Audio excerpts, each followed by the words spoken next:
ಆದ್ರೆ ಒಬ್ಬ ಜಿಲ್ಲಾಧ್ಯಕ್ಷ ಆಗುವಾಗ ಇದೆಲ್ಲ ಬೇಕಾ? ನನ್ಗೆ ಗೊತ್ತಿಲ್ಲ. ವ್ಯಕ್ತಿಗಿಂತ ಪಕ್ಷ ಮುಖ್ಯ ಅಂತೇಳಿ ಹೇಳಿ ನಾವು ಭಾಷಣವನ್ನ ಮಾಡ್ತೇವೆ. ನನ್ಗೆ ಗೊತ್ತಿಲ್ಲ ಪಾಪ. ಜಿಲ್ಲಾಧ್ಯಕ್ಷ ಆಗಲಿಕ್ಕೆ ನಾನು ಜಿಲ್ಲಾಧ್ಯಕ್ಷ ಆದ ಮೇಲೆ MP ಚುನಾವಣೆ ನಡೆದಿದೆ. ಈ ಹಿಂದೆ ನಿರೀಕ್ಷಿಸಿದಂತಹ ಮತದಲ್ಲಿ ಶ್ರೀನಿವಾಸ ಪೂಜಾರಿ ಅವರು ಗೆದ್ದಿದ್ದಾರೆ. ತದನಂತರ MLC ಚುನಾವಣೆ ಆಯಿತು. ಸ್ಥಳೀಯ ಅಭ್ಯರ್ಥಿಯೊಬ್ಬರು ಪಕ್ಷೇತರವಾಗಿ ನಿಂತರು. ಸರ್ಜಿ ಅವರು ಅತ್ಯಧಿಕ ಬಹುಮತದಿಂದ ಗೆದ್ದರು. ತದನಂತರ ಶ್ರೀನಿವಾಸ ಪೂಜಾರಿ ಸ್ಥಾನಕ್ಕೆ ಮತ್ತೊಂದು ಚುನಾವಣೆ ಆಯಿತು. ಕಿಶೋರ್ ಕೊಟ್ರೇಡಿ ಅವರು ನಿರೀಕ್ಷಿಸಿದ ಮತಕ್ಕಿಂತ ಹೆಚ್ಚಿನ ಮತದಲ್ಲಿ ಗೆದ್ದರು. ಏನೆಲ್ಲ ಪಕ್ಷ ಕಾರ್ಯಕ್ರಮಗಳನ್ನ ಕೊಟ್ಟಿದೆ ಆ ಎಲ್ಲ ಕಾರ್ಯಕ್ರಮಗಳನ್ನ ಅತ್ಯಂತ ನಿಷ್ಠೆಯಿಂದ, ಪ್ರಾಮಾಣಿಕತೆಯಿಂದ, ಸುಳ್ಳು ವರದಿಯನ್ನ ಕಳಿಸದೆ ರಾಜ್ಯಕ್ಕೆ 100 ಜನದಲ್ಲಿ 250 ಜನ ಆಗಿದೆ ಅಂತ ಹೇಳಿ ಕಳಿಸಿದೆ. 100 ಜನ ಆದಾಗ 100 ಜನವೇ ಅಂತೇಳಿ ಹೇಳಿ ಕಳಿಸಿದೆ. 10ನೇ ತಾರೀಕಿಗೆ ಮಾಡಬೇಕು ಅಂತೇಳಿ ಹೇಳಿದ್ದ ಕಾರ್ಯಕ್ರಮ 12 ಆಗಿರ್ಬೋದು, 13 ಆಗಿರ್ಬೋದು. ಅಷ್ಟೂ ಕಾರ್ಯಕ್ರಮವನ್ನ ಮಾಡಿದ್ದೇನೆ ನನ್ನ ಎಲ್ಲ ಪದಾಧಿಕಾರಿಗಳ ಸಹಕಾರದಲ್ಲಿ, ಸಹಭಾಗಿತ್ವದಲ್ಲಿ. ಮತ್ತು ನನ್ನಿಂದ ಏನು ತೊಂದರೆ ಆಯಿತು ನನಗೆ ಗೊತ್ತಿಲ್ಲ.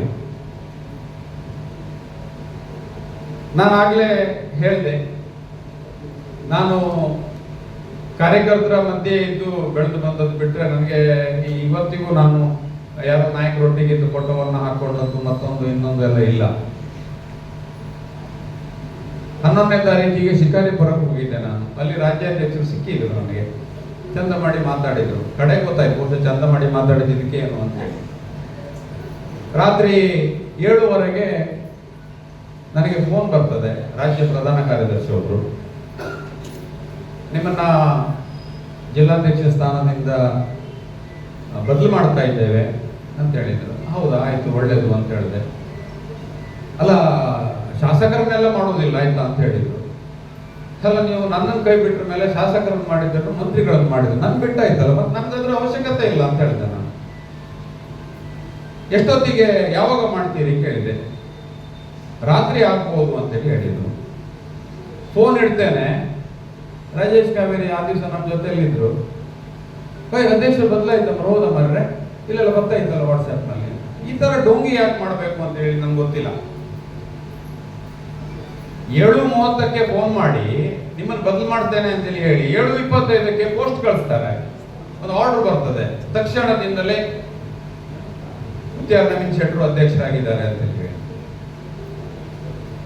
ಇದೊಂದು ನನ್ಗೆ ಗೊತ್ತಿಲ್ಲ. ನಾನಂದ್ರೆ ಇದನ್ನ ಯಾಕೆ ಮಾತಾಡ್ತೇನೆ ಅಂತೇಳಿ ಹೇಳಿದ್ರೆ, ನನಗೆ ಈ ಅವಕಾಶ ಎಷ್ಟೋ ಜನರಿಗೆ ಗೊತ್ತಿರ್ಬೋದು. ಈಗ ನನಗೆ ಫೋನ್ ಮಾಡಿದವರಲ್ಲಿ ಎಂತ ಹೇಳಿದ್ರು ಅಂತ ಹೇಳಿದ್ರೆ, ನೀನ್ ತೆಗ್ದ್ರಮ್ರ ಹೌದಾ ಅಂತ. ಅಂದ್ರೆ ಆ ವರ್ಡ್ ತುಂಬಾ ಹರ್ಟಿಂಗ್. ನಿನ್ನನ್ನು ತೆಗೆದ್ರು ಅಂತ ತೆಗೆದಂತೇಳಿ ಹೇಳಿದ್ರೆ ಬೇರೆಯವ್ರು ಎಂತ ಹೇಳ್ತಾರೆ ಅಂತ ಹೇಳಿ, ಬಹುಶಃ ಏನೋ ದುಡ್ಡೆಲ್ಲ ಅವಯವರ ಮಾಡಿದ್ದಾನೆ ಅವನು, ಪಕ್ಷದ ಹೆಸರಿನಲ್ಲಿ ಎಲ್ಲ ವಸೂಲಿ ಹೋದ್ನೇನೋ, ಅಥವಾ ಇನ್ಯಾರಿಗೇನೋ. ಈಗ ನಮ್ದಲ್ಲಿ ಕೆಲವರು ಉಂಟಲ್ಲ ಬೇರೆ ಬೇರೆ ಫೋನ್ ಇದು ಅದೆಲ್ಲ ಬರ್ತದಲ್ಲ ಆರ್ಡರ್, ಅದೆಲ್ಲ ಉಂಟೇನು